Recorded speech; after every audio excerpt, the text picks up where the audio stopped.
Here's the thing. This is going to sound silly, but try to humor me. If you were to draw a circle on the ground, you can't draw a smaller circle around the outside of it. It's a bigger circle every time. You can draw a really big circle. It's always going to be a bigger circle when you draw a circle around the outside of it. It's impossible to draw a smaller circle around the outside of a circle on the ground. That's obvious. Now just scale that out, right? It's always going to be impossible to do. You're always going to find that it's impossible to draw a smaller circle around the outside of another circle on the ground.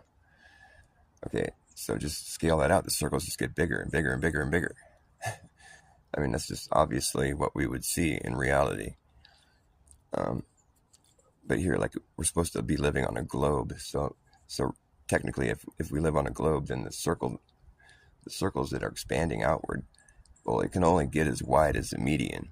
That's the biggest circle you can be able to draw on a globe Earth, 24,000 miles around or whatever. They say the equator is a straight line, but let's not get confused here. Let's just imagine this. That's the biggest perimeter you're going to be able to draw on the Earth is at the median, even though there's still more Earth past that to encompass. But don't get too confused here. Just think about this with me. Like an outward expanding perimeter, just imagine it's just expanding outward. It doesn't matter where you're standing. It's expanding evenly in every direction, all right? With you in the middle. And it's just expanding outward indefinitely or until you run out of room. Now, when that perimeter gets so wide that you finally run out of room, like, what do you think that's going to look like at that point?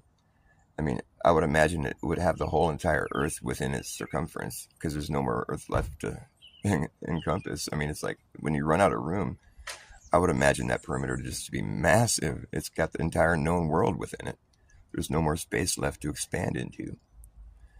But that's not what we would see on a globe. On a globe, the circle starts to shrink. The perimeter starts to shrink and close back in around a different center location somewhere else. So it wouldn't be massive at all. It'd be like a teeny little circle the size of a dime. And you would no longer be standing in the middle of it. This circle that started expanding outward evenly in every direction that you were right in the middle of, when that circle finally runs out of space to expand into on the globe, you are no longer standing in the middle of it.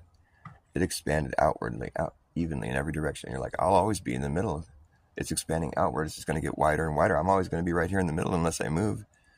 No, not on the globe. On the globe, that circle starts to shrink back in around a different center location that you are no longer standing in the middle of. So that's where my mind breaks when I try to believe in the globe Earth. Just thought I'd share that with you.